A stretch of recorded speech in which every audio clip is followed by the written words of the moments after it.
Very good morning. कसे आहेत सगळे?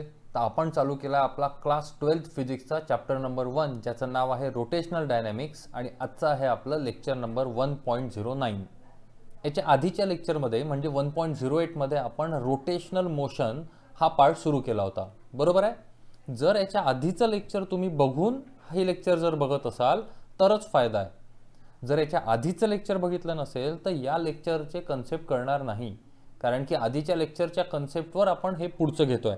त्याच्यामुळे जर आधीचं लेक्चर बघितलं नसेल तर हा व्हिडिओ इथेच थांबवा, पहिले आधीचं लेक्चर बघा, त्याच्याशी रिलेटेड पाठवलेल्या ज्या नोट्स असतील, जे मी वर्क तुम्हाला सांगितलं आहे ते कंप्लीट करा, त्या लिहा तुमच्या नोटबुकमध्ये, आणि त्याच्यानंतर आजचं लेक्चर कंप्लीट करा. आणि जर ते इथपर्यंत तुम्ही जर पूर्ण केलेलं असेल तर आजच्या लेक्चरमध्ये तुमचं जो मागच्या लेक्चरमध्ये आपण टॉपिक चालू केला होता मोमेंट ऑफ इनर्शियाचा, तो आजच्या लेक्चरमध्ये तुमचा आणखीन क्लिअर होईल.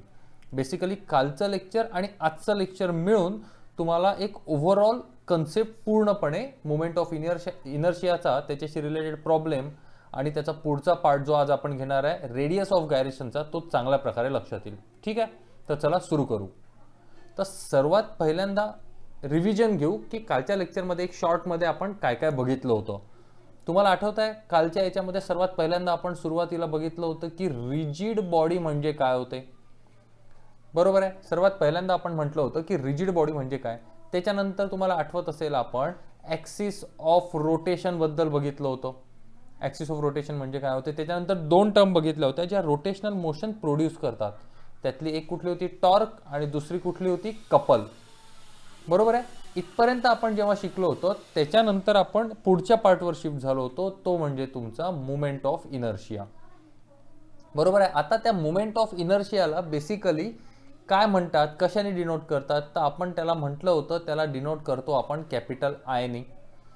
आता काय कॅपिटल आयने डिनोट करतो, त्याच्यानंतर याचा फॉर्म्युला काय होता. जर सिंगल पार्टिकल असेल, म्हणजे एखादी जर तुमची ॲक्सिस ऑफ रोटेशन असेल, हा एखादा सिंगल पार्टिकल असेल ज्याला 1 नाव दिलं मी, त्याचा वास समजा त्याला म्हटलं मी की त्याचं मास तुमचा m1 आहे आणि त्याचा जो रेडियस आहे ॲक्सिस ऑफ रोटेशन पासून तर त्या मासपर्यंतचं डिस्टन्स समजा r1 आहे.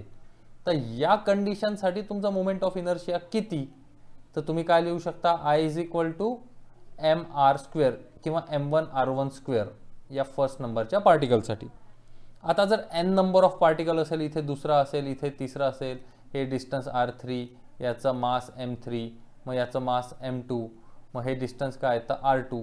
जर हे असं असेल तर काय, तर मग त्याच्यावेळी याचमध्ये या सर्व टर्म ॲड होत जातात, m2r2², त्याच्यानंतर m3r3² वगैरे, त्या सर्व टर्म त्याच्यात एक एक एक करून ॲड होतात. इथपर्यंत लक्षात आलाय? हे होती त्याचा फॉर्म्युला. त्याच्यानंतर त्याचं युनिट काय बघितलं होतं आपण, युनिट बघितलं होतं याच्याचवरून तुम्ही सांगू शकता मास इंटू डिस्टन्सचा स्क्वेअर म्हणजे kg इंटू मीटर स्क्वेअर, हे मोमेंट ऑफ इनर्शियाचं युनिट होतं. याच्यावरून आपण डायमेन्शनल इक्वेशन पण लिहिलं होतं, आठवतंय? m1 मास, त्याच्यानंतर डिस्टन्स 2 वेळा म्हणजे L2, टाईम आहे नाही म्हणून t0, हे त्याचं डायमेन्शनल इक्वेशन बघितलं होतं. त्यानंतर त्याची डेफिनेशन बघितली होती, आणि कालच्या तुमच्या बेसिकली या फॉर्म्युल्यावरूनच आपण डेफिनेशन बघितली होती, आणि काल ती प्रॉपरली डिस्कस केली आणि मी नोट्समध्ये पण तुम्हाला पाठवलेली आहे. इथपर्यंत जर तुम्हाला सर्व गोष्टी आठवत असेल तर आता इथून याच्या पुढे हे जे मोमेंट ऑफ इनर्शियाचा फॉर्म्युला आहे तुमचा mr², याच्या बेसिकली वेगवेगळे एक्झाम्पल आपण 2-3 बघू की जेणेकरून तुमचा हा फॉर्म्युल्याचे कन्सेप्ट क्लिअर होऊन जातील. बेसिकली तुम्हाला हे कळलेलं आहे आता की इनर्शिया म्हणजे काय होतो, तर इनर्शिया म्हणजे मास इंटू डिस्टन्सचा स्क्वेअर, आणि डिस्टन्स काय असतं, परपेंडिक्युलर डिस्टन्स. ह्या दोन गोष्टी तुमच्या क्लिअर आहे, एक म्हणजे मास आणि दुसरं म्हणजे परपेंडिक्युलर डिस्टन्सचा स्क्वेअर, आणि याच्या प्रॉडक्टलाच काय म्हणतो आपण, इनर्शिया. हे एका माससाठी, मल्टिपल असेल तर ॲड करत जातो आपण. आता हाच कन्सेप्ट वापरून आपल्याला एक 2-3 न्यूमरिकल सॉल्व्ह करायचे. तर सर्वात पहिलं न्यूमरिकल आपण घेऊ. जसे समजा मी एक 4 मास घेतले, 4 बॉडीज आहे. एक बॉडी इथे आहे, कुठली पण बॉडी मास म्हणजे काय, काही पण एखादा, हा एक बॉल घेतलाय, हा एक दुसरा बॉल घेतलाय, पुन्हा हा एक तिसरा बॉल इथे घेतला, चौथा बॉल इथे घेतला, ठीक आहे. आणि या प्रत्येक याचं मास समजा सेम आहे, m m m एम, म्हणजे प्रत्येकाचं मास समजा 2-2-2-2 किलो आहे आणि ते चारही इथे एका असे रॉडने कनेक्ट केलेले आहे. ठीक आहे, अशा प्रकारची जर सिच्युएशन असेल तर या सिच्युएशनमध्ये याचे डायमेन्शन एकमेकांपासून किती डिस्टन्सवर आहे ते, तर हे हा बॉल आणि हा बॉल हे जे डिस्टन्स आहे हे बेसिकली समजा बी आहे आणि हा बॉल आणि हा बॉल याच्या मधातलं डिस्टन्स समजा ए आहे. ही सिच्युएशन आहे आणि ही तुमची झाली व्हर्टिकल ॲक्सिस एक्स एक्स. आता तुम्हाला कॅल्क्युलेट काय करायचं आहे, moment of inertia about X X axis. Moment of inertia म्हणजे खूप मोठी गोष्ट आहे. मी हे का बरं म्हणतोय, कारण की खूप मुलांच्या डोक्यात काय असतं की moment of inertia, radius of gyration खूप काहीतरी वेगळी गोष्ट आहे, खूप कठीण आहे. काहीच नाही, एकदम सिंपल आणि पांचट गोष्ट आहे. बरोबर.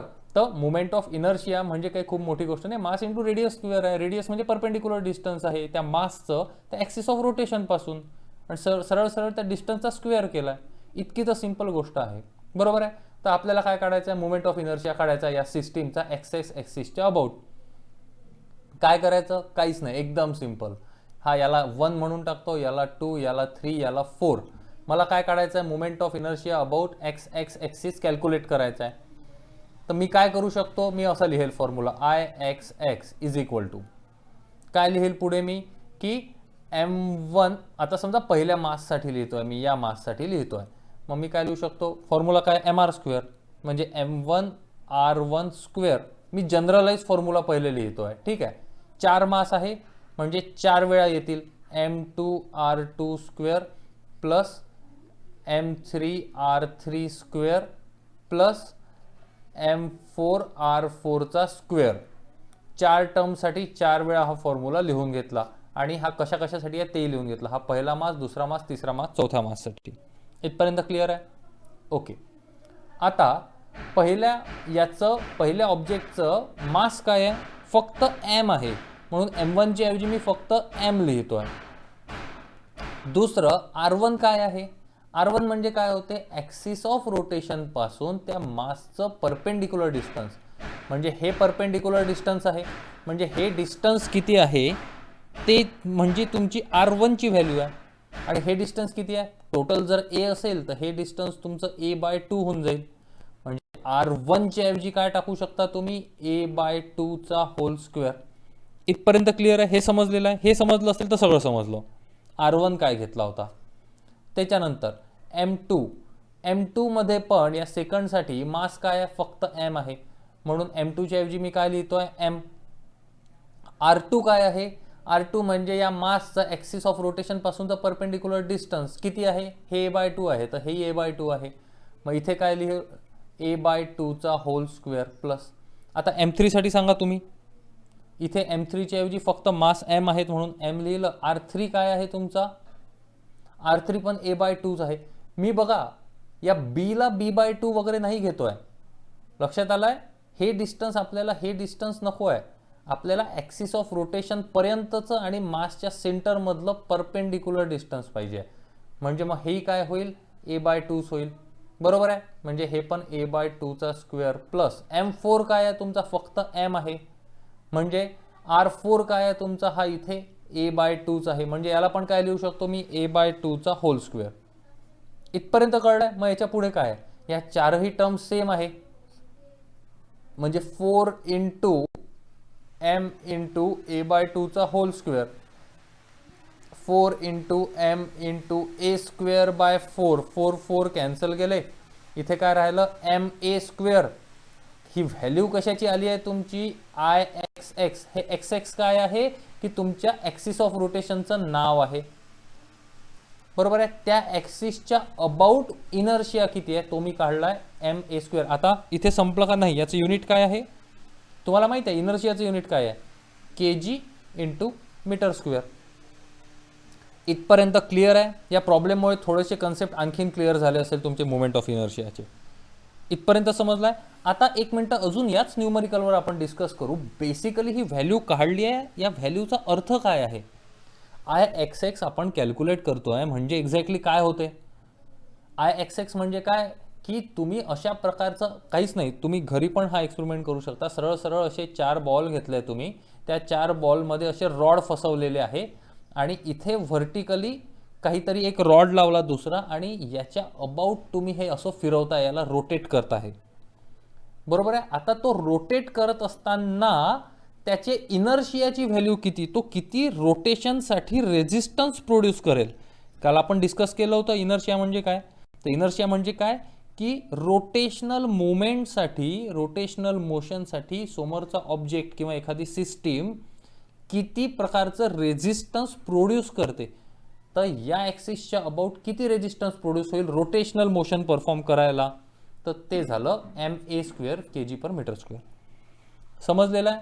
आता जर मी हे सेम प्रॉब्लेम घेतलं असतं आणि ॲक्सिस जर अशी ड्रॉ केली असती, तर यावेळी सगळे डिस्टन्सेस तुमचे हे आले असते, या माससाठी हे, या माससाठी हे, पुन्हा या माससाठी हे आणि या माससाठी हे, म्हणजे तुम्ही प्रत्येक ठिकाणी b/2 b/2 घेतलं असतं आणि हे तुमचं या ॲक्सिसच्या अबाउट रोटेशनसाठीची ती व्हॅल्यू असती.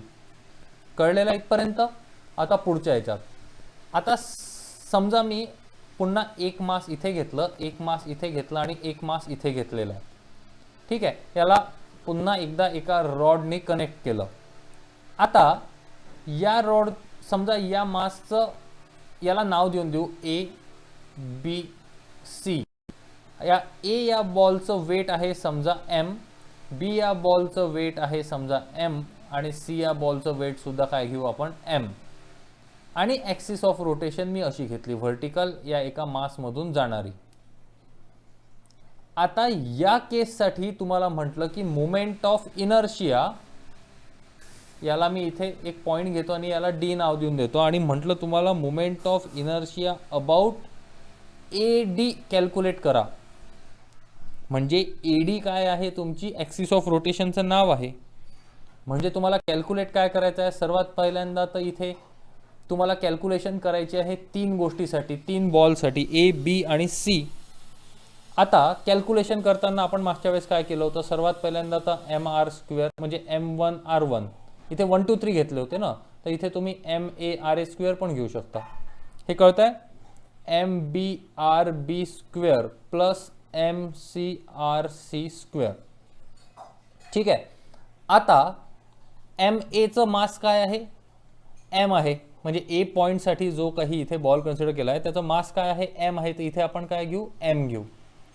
r काय आहे, r म्हणजे काय, चला ठीक आहे, हे नंतर सॉल्व्ह करू, पहिले पुढच्या याच्यावर जाऊ.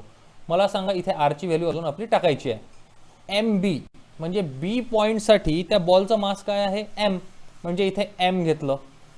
r काय आहे, r म्हणजे काय होते, परपेंडिक्युलर डिस्टन्स. तुमचं परपेंडिक्युलर डिस्टन्स काय, इथे डिस्टन्स घेतलेलंच नाही आहे, तर याला म्हणू आपण ही लेंथ किती आहे, L आहे, म्हणून ही लेंथ L आहे तुमची. ठीक आहे. आणि या सर्व साइड सेम आहे, हा एक इक्विलॅटरल ट्रायंगल आहे असं अज्युम करू. आता सांगा मला की RB काय आहे. RB म्हणजे काय, तर मास B पासून तर ॲक्सिस ऑफ रोटेशन पर्यंतचं डिस्टन्स, ते किती आहे, L. म्हणजे इथे काय होऊन जाईल तुमचं ml² plus m of C काय आहे तुमचा, म्हणजे C पॉईंटच्या बॉलचं मास काय आहे, m, म्हणजे तुम्ही पुन्हा इथे m घेतलं. ठीक आहे. त्याच्यानंतर RC काय आहे तिथे, हे डिस्टन्स म्हणजे C पासूनचं ॲक्सिस ऑफ रोटेशन पर्यंतचं डिस्टन्स किती आहे. आता मला सांगा, हा इक्विलॅटरल ट्रायंगल आहे, म्हणजे हे जर L असेल तर हे डिस्टन्स म्हणजेच हे डिस्टन्स किती झालं तुमचं, L/2. L/2 झालंय. तर म्हणजेच हे डिस्टन्स किती आहे तुमचं, L/2 आहे. आणि आपल्याला तेच तर पाहिजे, म्हणजे इथे आपण L/2 लिहिलं, त्याचा होल स्क्वेअर केला. क्लिअर आहे इथपर्यंत. आता मला सांगा A चं डिस्टन्स किती आहे ॲक्सिस ऑफ रोटेशन पासून, म्हणजे हा जो A बॉल आहे त्याचं सेंटरचं ॲक्सिस ऑफ रोटेशन पासून डिस्टन्स काय आहे, काहीच नाही, कारण की ती ॲक्सिस ऑफ रोटेशन त्या सेंट्रलमधूनच गेलेली आहे, A पॉईंटमधूनच गेली आहे, त्या पॉईंटवरच ती आहे. तर डिस्टन्स काही आहे का नाही, 0 म्हणू शकतो आपण. म्हणून ही टर्म काय होऊन जाईल तुमची, 0 होऊन जाईल. लक्षात आलंय. A पॉईंटवरनच, A पॉईंटमधूनच ती ॲक्सिस गेली आहे, म्हणून त्याचं डिस्टन्स काय झालं, 0 प्लस ml² प्लस ml²/4. आता पुढचं कॅल्क्युलेशन आहे, याच्या पुढचं तुम्ही करू शकता. कॅल्क्युलेशन केलं तर तुमच्या लक्षात येईल की 5/4 ml² तुम्हाला भेटेल व्हॅल्यू म्हणून. आणि हे कशाची व्हॅल्यू आहे? ही IAD ची व्हॅल्यू आहे, moment of inertia about AD axis of rotation. आणि याचंच तुम्ही युनिट काय लिहू शकता? kg/m². आपण बघितलं होतं. कळलाय तुम्हाला हा फॉर्म्युला कसा यूज करतोय? आणि आता जर समजून घ्यायचं असेल तर पुन्हा तेच की हे 3 पॉइंट आहे, याच्यामध्ये मी एक रॉड टाकलेला आहे आणि इथे एखादा असा रॉड ठेवून मी काय करतो, या सिस्टीमला पूर्ण म्हणजे या पूर्ण असेंब्लीला अशा प्रकारे गोल फिरवतो आहे या ॲक्सिसच्या अबाउट. लक्षात येत आहे? आणि त्या रोटेशनसाठी ती सिस्टीम बेसिकली किती मोमेंट ऑफ रेझिस्टन्स प्रोड्यूस करेल, म्हणजेच काय, मोमेंट ऑफ इनर्शिया त्या सिस्टीमचा किती राहील तेच आपण कॅल्क्युलेट करतोय. इथे मी ॲक्सिस जर चेंज केली, ही हॉरिझॉन्टल ॲक्सिस केली तर पूर्ण कॅल्क्युलेशन बदलून जाईल. व्हर्टिकल ॲक्सिस केली तर कॅल्क्युलेशन बदलून जाईल. गोष्टी बदलतील. ॲक्सिस ऑफ रोटेशन जशी जशी चेंज होईल तसे तसे तुमच्या व्हॅल्यूज चेंज होईल. कारण की तुमची एम जरी तेवढाच असला, इथे तुम्ही मास जरी चेंज नाही करत आहे, ती बॉलवाली असेंब्ली जरी सेम आहे, पण तरी तुमची आरची व्हॅल्यू चेंज होत आहे. त्याच्यामुळे तुमचं त्या रोटेशनसाठी असणारा इनर्शिया जो आहे, रेजिस्टन्स जे आहे ते चेंज होत आहे. ठीक आहे. एक आणखीन एक्झाम्पल घेऊ. या एक्झाम्पल नंतर सगळ्या गोष्टी एकदम क्लिअर होऊन जातील तुमच्या. आता बघा, पुन्हा सेम घेऊ की 3 मास घेतो आहे मी, याचं वेट m म्हणतो आहे, याचंही वेट m म्हणतो आहे, याचंही वेट m म्हणतो आहे आणि तीनही एकमेकांसोबत समजा आपण कनेक्ट करून घेतलेले आहे. आणि हेही डिस्टन्स L आहे, हेही डिस्टन्स L आहे आणि हेही डिस्टन्स L आहे. आता बघा क्वेश्चन काय आहे. 3 masses with each body of mass m kept in a xy plane, find the moment of inertia about an axis which passes through one of the mass and is perpendicular to the xy plane. काय म्हणतोय मी की find the moment of inertia about an axis, find the moment of inertia about an axis, find the moment of inertia about an axis which passes through one of the mass and perpendicular to the xy plane. म्हणजे काय की एखादा xy plain असेल, समजा हा एखादा असा xy plane आहे, ही x ॲक्सिस आहे त्याची आणि ही y ॲक्सिस आहे, किंवा तुम्ही कुठलाही घेऊ शकता, हा व्हर्टिकल प्लेन पण घेऊ शकता. हा असा एखाद्या प्रकारचा व्हर्टिकल प्लेन आहे जे x ॲक्सिस आणि y ॲक्सिस आहे, म्हणून याला xy प्लेन म्हटलंय. आणि ती असेंब्ली तशी त्या xy प्लेन मध्ये आहे, म्हणजे अशी व्हर्टिकल, म्हणजे तुम्ही अशी भिंतीच्या वर लावून ठेवलेली असेंब्ली आहे. आणि एखादी वॉल असते ना तुमची, त्या वॉलला तुम्ही समजा xy प्लेन कन्सिडर केला, त्या वॉलची ही x ॲक्सिस झाली, ही y ॲक्सिस झाली, त्या वॉलवर तुम्ही अशा प्रकारची ती असेंब्ली लावून ठेवलेली आहे. तर तुम्हाला विचारलं काय, तुम्हाला इनर्शिया कॅल्क्युलेट करायचा आहे. कशाच्या भोवती? कंडिशन काय आहे की दॅट ॲक्सिस, जी ॲक्सिस आहे ज्याच्या अबाउट तुम्हाला मोमेंट ऑफ इनर्शिया कॅल्क्युलेट करायचा आहे, ती axis passes through one of the mass, कुठल्या तरी या 3 पैकी एका मासच्या मधून ती जात आहे. ठीक आहे. And perpendicular to the XY plane, म्हणजे बेसिकली ती परपेंडिक्युलर राहणार आहे, म्हणजे ही अशी जाईल तिथून, परपेंडिक्युलर राहील, ती त्या भिंतीला परपेंडिक्युलर राहील ती.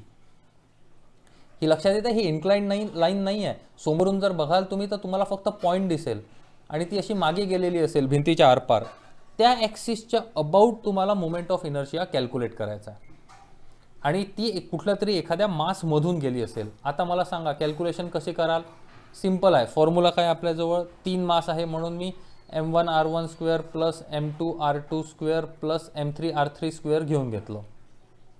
ठीक आहे. पण मला माहिती आहे की ती कुठल्या तरी मासच्या मधून जाणार आहे, म्हणजे त्या मासचा सेंटर आणि तुमची ॲक्सिस ऑफ रोटेशन ओव्हरलॅप झाल्या, जसं याच्या आधीच्या न्यूमरिकलमध्ये होतं. म्हणजे हा जर समजा ए पॉईंट असेल, हा बी आहे आणि हा सी आहे, तर ए पॉईंटसाठी काय झालं आहे, तुमचं रेडियसची व्हॅल्यू 0 झाल्यामुळे ही व्हॅल्यू काय होऊन गेली, 0, कारण की तुमची रेडियसची व्हॅल्यू काय झाली होती, 0 झाली होती. आता सेकंड समजा बी पॉईंट आहे, हा बी पॉईंटसाठीचा आहे m2r2 तर बी पॉईंटचं डिस्टन्स या ॲक्सिस ऑफ रोटेशन पासून काय असेल? बेसिकली ती ॲक्सिस ऑफ रोटेशन अशा प्रकारची इन्क्लाइन नाहीच आहे, ती ॲक्सिस ऑफ रोटेशन परपेंडिक्युलर आहे, परपेंडिक्युलर आहे, कळत आहे? इथे समोरून अशी दिसत आहे आणि मागच्या साईडला ती अशी भिंतीतून आरपार झालेली आहे, गेलेली आहे. ठीक आहे. आता मला सांगा परपेंडिक्युलर डिस्टन्स किती आहे? तर हे डिस्टन्स एल आहे, हे डिस्टन्स एल आहे आणि हे डिस्टन्स एल आहे. तर तुमच्या लक्षात आलेलं आहे परपेंडिक्युलर डिस्टन्स म्हणजे आता आपण बी पॉईंटसाठी कॅल्क्युलेट करतोय, म्हणजे हा बी पॉईंट आहे तुमचा, त्याचं मास म्हणजे आपण एम घेतलं इंटू R2 किती आहे? R2 म्हणजे काय असते की त्या मासचा सेंटर आणि ॲक्सिस ऑफ रोटेशन पर्यंतचं परपेंडिक्युलर डिस्टन्स. तर हे जे डिस्टन्स आहे बेसिकली परपेंडिक्युलर आहे की नाही आहे? कारण की ती ॲक्सिस याला जर समजा मी आता या वॉलला हॉरिझॉन्टल केलं असं तर बेसिकली हे तुमच्या मासची असेंब्ली होती ती, आणि ती जी ॲक्सिस आहे ती अशा प्रकारे गेली आहे ना, त्या perpendicular to the XY plane आहे. हा जर XY प्लेन मी तुमचा असा वॉल आडवी केली तर अशा प्रकारे दिसेल तुम्हाला. तर ही जी XY प्लेनमध्ये हे जे डिस्टन्स आहे तर हे हॉरिझॉन्टल आहे आणि हे व्हर्टिकल आहे, तर हे नेहमी परपेंडिक्युलर आहे. इथे हे पण डिस्टन्स हॉरिझॉन्टल आहे, हे पण व्हर्टिकल आहे, म्हणजे हे पण डिस्टन्स कसं आहे तुमचं परपेंडिक्युलर आहे. म्हणजे R2 ची व्हॅल्यू म्हणजे या बी पॉईंटसाठी सुद्धा काय घेऊ शकतो आपण L plus M3 into R3 ची व्हॅल्यू म्हणजे या पॉईंटची व्हॅल्यू या C साठी ती पण काय झाली L. म्हणजे दोन्ही केसमध्ये तुमचं परपेंडिक्युलर डिस्टन्स काय होतं? L होतं. म्हणजे तुमचं मोमेंट ऑफ इनर्शियाची व्हॅल्यू काय आली आहे की ml² प्लस इथे m नाही येणार, M3 नाही येणार, m येईल फक्त, आणि ml² म्हणजे 2ml² आणि युनिट काय झालं त्याचं kg मीटर स्क्वेअर. क्लिअर आहे? या 3 न्यूमरिकल मध्ये तुम्हाला या सर्व गोष्टी क्लिअर झाल्या असतील बेसिकली काय म्हणत होतो. आता इथे मोमेंट ऑफ इनर्शियाचा आपला जवळपास पूर्ण कन्सेप्ट आटोपलाय. आता याचे अप्लिकेशन आपल्याला पुढे वेगवेगळ्या जॉमेट्रीसाठी बघायचे आहे. मी इथे तुम्हाला हा टॉपिक शिकवत असताना बेसिकली जो सिक्वेन्स तुमच्या टेक्स्टबुकमधला आहे तो थोडा फॉलो न करता काही कन्सेप्ट पहिले घेऊन घेऊ आणि त्याच्याशी रिलेटेड अप्लिकेशन त्याच्यानंतर घेऊ आणि त्याच्यानंतर उरलेले सर्व डेरिव्हेटिव्ह जे आहेत 3-4 डेरिव्हेशन आहे तुम्हाला 3-4 फॉर्म्युल्यासाठी ते सर्वात लास्टमध्ये घेऊ. ठीक आहे. तर थोडा सिक्वेन्स मी तुमच्या टेक्स्टबुकनुसार पेक्षा चेंज केला आहे, कारण की तसं केलं तर तुम्हाला जास्त चांगलं कळेल. ओके, इथपर्यंत आता सगळं लक्षात आलं. मोमेंट ऑफ इनर्शिया आटोपला. आता आपल्याला नवीन टर्म जी शिकायची होती आज पुढच्या 10 मिनिटात आपण कव्हर करणार आहे ती आहे आपली रेडियस ऑफ गायरेशन. तर रेडियस ऑफ गायरेशन म्हणजे काय? तर बघा सिंपल कन्सेप्ट आहे, मोमेंट ऑफ इनर्शियाशीच रिलेटेड आहे. म्हणून मी म्हटलं की कालचं लेक्चर आणि आजचं लेक्चर बघितलं असेल आणि इथपर्यंत तुम्ही प्रॉपरली आले असेल तर आता इथून तुम्हाला रेडियस ऑफ गायरेशन इझिली कळेल. सर्वात इझी कन्सेप्ट आहे. काय आहे रेडियस ऑफ गायरेशन म्हणजे? तर radius of gyration of a body about a given axis of rotation, radius of gyration of a body about the given axis of rotation is what? Is the distance from the axis of rotation to the point at which the whole mass of the body is supposed to be concentrated. म्हणजे काय, याचा अर्थ काय आहे?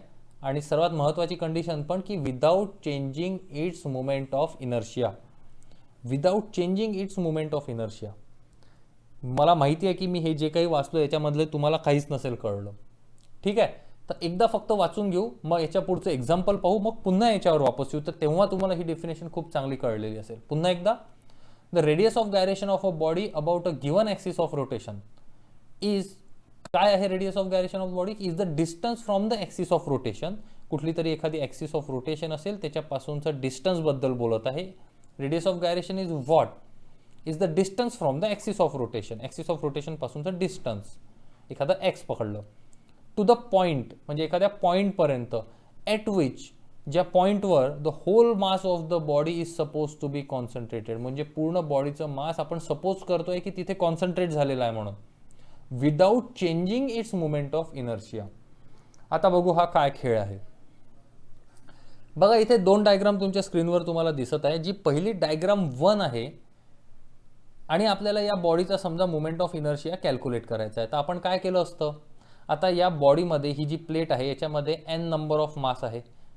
जे particles आहेत ते n number of particles आहेत आणि प्रत्येक पार्टिकलचे n नंबर ऑफ मासेस आहेत, म्हणजे M1 M2 M3 M4 M5 up to Mn. त्या सगळ्याची ॲडिशन केली आपण आणि त्या प्रत्येक पॉईंटचं, जितके काही इन्फायनाईट पॉईंट्स आहेत त्या प्रत्येक पॉईंटचं जर आपण म्हणजे मास इंटू त्याचे त्या पॉईंटपासून तर या ॲक्सिस ऑफ रोटेशनपर्यंतच्या डिस्टन्सचा स्क्वेअर mr स्क्वेअर जर केला तर आपण मोमेंट ऑफ इनर्शियाची व्हॅल्यू कॅल्क्युलेट करू शकतो. बरोबर आहे, हाच तर फॉर्म्युला आणि कन्सेप्ट शिकलो होतो आतापर्यंत. तर अशा प्रकारे आपण मोमेंट ऑफ इनर्शियाची जर समजा व्हॅल्यू कॅल्क्युलेट केली तर ही एक व्हॅल्यू आपल्याकडे आहे. आता रेडियस ऑफ गायरेशन काय म्हणते आपल्याला, की आपण जर समजा या बॉडीचं मास m आहे आणि त्याच m मासचा जर एक पॉईंट घेतला, समजा ही जी काही ब्ल्यू कलरची प्लेट तुम्हाला दिसत आहे ती ज्या या ॲक्सिस, समजा ही ए बी ॲक्सिस आहे, या ए बी ॲक्सिसच्या अबाउट समजा रोटेट होते आहे, तर ए बी ॲक्सिसच्या अबाउट ती जी ब्ल्यू प्लेट रोटेट होत आहे ती बेसिकली समजा अज्युम करा की ही मास आहे समजा याचं 5 किलो 5 kg. ठीक आहे. आता आपण काय केलं, ही एक सिच्युएशन आहे आणि याच्यासाठी आपण हा मोमेंट ऑफ इनर्शिया या डायग्राम 1 साठी कॅल्क्युलेट करून घेतला आहे आणि तो मोमेंट ऑफ इनर्शिया आहे समजा आपला 100 kg/m². इमॅजिनरी व्हॅल्यू आहे, मी अज्युम करतो.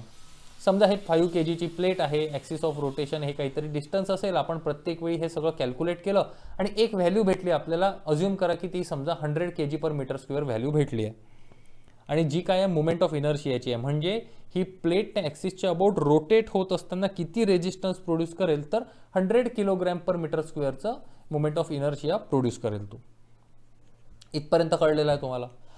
आता बेसिकली आपण काय केलं की दुसरी सिच्युएशन घेतली ज्याच्यामध्ये एक ऑब्जेक्ट घेतला, एक बॉल घेतला मी, इथे प्लेट होती, ज्या पॉइंट ऑब्जेक्टचं बेसिकली मास घेतलं मी सेम 5 kg. बरोबर आहे. आणि हा के अशा प्रकारे ॲडजस्ट केला की मी जर मोमेंट ऑफ इनर्शिया कॅल्क्युलेट करायला गेलो एखाद्या पॉईंट माससाठी, मोमेंट ऑफ इनर्शियाचा फॉर्म्युला काय आहे तुमचा, मास इंटू डिस्टन्सचा स्क्वेअर. इथे डिस्टन्स आपण के घेतलेला आहे ना, म्हणून मास इंटू केचा स्क्वेअर. बरोबर आहे. आता मी काय केलं, हे जे 5 kg मास मी घेतलं होतं जे या सेम या प्लेट एवढं आहे, त्याचं हे जे डिस्टन्स आहे अशा प्रकारे ॲडजस्ट केलं की जेणेकरून मला हा जो इनर्शिया आहे हा सेम भेटेल, 100 kg/m²च भेटेल. लक्षात येत आहे. मी जर समजा हे मास 5 kg कॉन्स्टंट ठेवलं आणि के ची व्हॅल्यू जर समजा मी के घेतला असता समजा 10, तर 10 घेतला असता तर आन्सर काय येत आहे माझं, 10चा स्क्वेअर म्हणजे 100 इंटू 5 म्हणजे काय झालं होतं 500. मग माझं 10 घेऊन जमत आहे का, नाही जमत आहे. बरोबर आहे. म्हणजे मला ही 10 नाही चालत. मग मला किती पाहिजे आहे, मग मी समजा 10च्या ऐवजी 5 घेतला असता तर काय केलं असतं, 5 म्हणजे काय आलं असतं, 5चा स्क्वेअर झाला असतं, इथे 25 इंटू 5 125, पण आपल्याला किती पाहिजे 100. तर अशा प्रकारे के ची व्हॅल्यू ॲडजस्ट केली मी की जेणेकरून माझी इनर्शियाची व्हॅल्यू सेम राहील, डायग्राम 1 एवढीच मी ठेवू शकेल. कळलेलं आहे.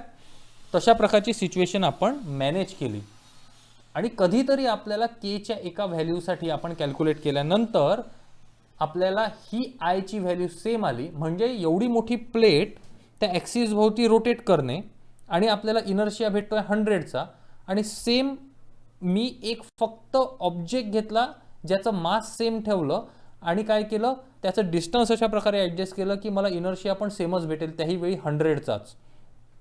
तर अशा दोनही सिच्युएशनला जे के असते जो आपण ॲडजस्ट करतो हाच के म्हणजे काय झाला आहे तुमचा रेडियस ऑफ गायरेशन. लक्षात आलाय. के म्हणजे काय होतो, के झालाय तुमचा रेडियस ऑफ गायरेशन. सिंपल.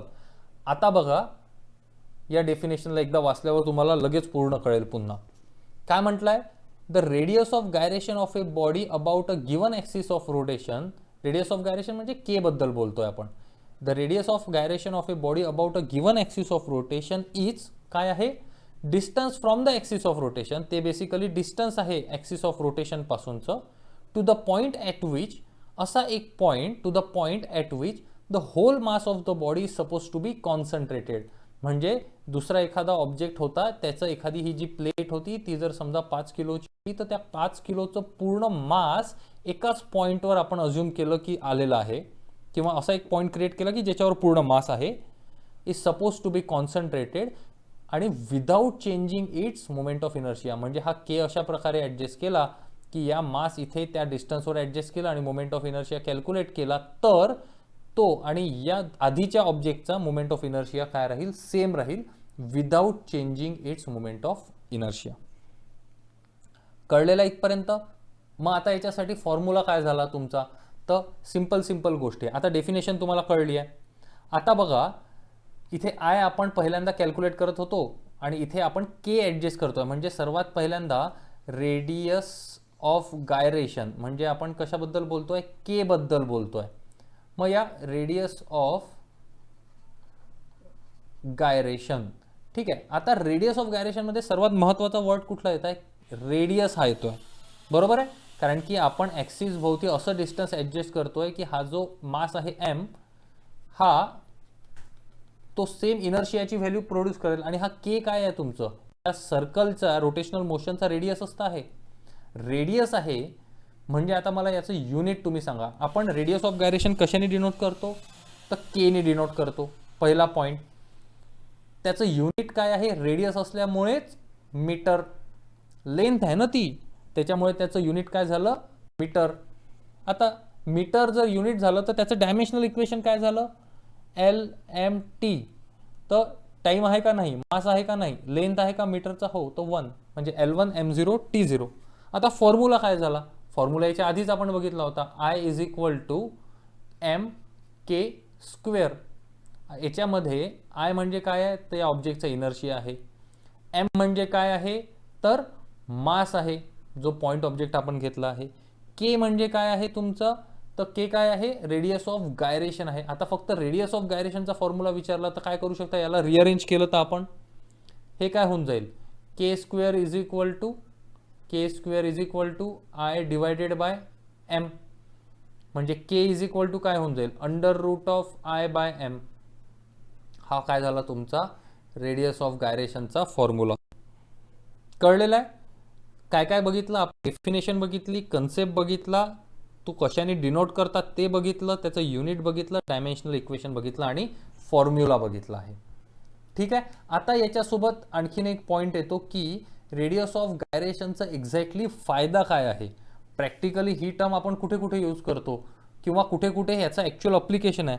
आपण रेडियस म्हणजे मोमेंट ऑफ इनर्शियाचं बद्दल तर शिकलो की एखादा कुठलाही असेंब्ली किंवा सिस्टीम रोटेशन प्रोड्यूस करत असेल तर त्याच्यामध्ये किती रेझिस्टन्स तयार होते ती आपल्याला व्हॅल्यू भेटते. मग रेडियस ऑफ गायरेशन त्याच्याशीच हलकं फुलकं रिलेटेड वाटत आहे, पण ॲक्च्युअली प्रॅक्टिकली ते कुठे यूज करतात किंवा काय फायदा आहे, तर त्याचे सिग्निफिकन्स काय काय आहे ते आपण पुढच्या लेक्चरमध्ये बघू. ठीक आहे. तर इथपर्यंत कळलेलं आहे. तर आज तुम्हाला काय करायचं आहे, तर याच्या आधी आपण जे पण शिकलेलो आहे त्या सगळ्या गोष्टी रिवाईज करायच्या आहे. हे तीनही न्यूमरिकल व्यवस्थित तुम्हाला तुमच्या नोटबुकमध्ये लिहून घ्यायचे आणि स्वतः एकदा करून बघायचे. ठीक आहे. त्याच्यानंतर मी आज रेडियस ऑफ गायरेशनशी रिलेटेड ही डेफिनेशन तुम्हाला स्वतः तुमच्या याच्यात लिहून घ्यायची आहे आणि याच्याशी रिलेटेड एक छोटंसं सिंगल पेजचं मी तुम्हाला नोट्स पाठवेल, त्या पण तुम्हाला सोबत लिहून घ्यायचे आहे. प्लस तुमच्या टेक्स्टबुकमध्ये याच्याशी रिलेटेड जो पण कंटेंट असेल तो कव्हर करायचा आहे, तुम्हाला वाचायचा आहे. ठीक आहे. तर उद्याच्या लेक्चरमध्ये आपण काय बघणार आहे, तर एकदा आपण डिस्कस करू की मुवमेंट ऑफ इनर्जी आणि रेडियस ऑफ गायरेशन कुठे आणि कशा प्रकारे एक्झॅक्टली यूज करतात, प्रॅक्टिकल अप्लिकेशन काय आहे त्याचे, प्लस रेडियस ऑफ गायरेशनचे फिजिकल सिग्निफिकन्स बघू आणि त्याच्या पुढचा एक पार्ट बघू सर्वात महत्त्वाचा, तो म्हणजे तुमचा परपेंडिक्युलर ॲक्सिस थेरम आहे एक, तो काय प्रकार आहे, त्याचं स्टेटमेंट आणि त्याचं डेरिव्हेशन. इतका पार्ट आपण उद्याच्या लेक्चरला कव्हर करू. ठीक आहे. इथपर्यंत काही अडचण असेल, समजलं नसेल, डाऊट असतील तर मला व्हॉट्सअप करा, आपण डिस्कस करू. थँक्यू.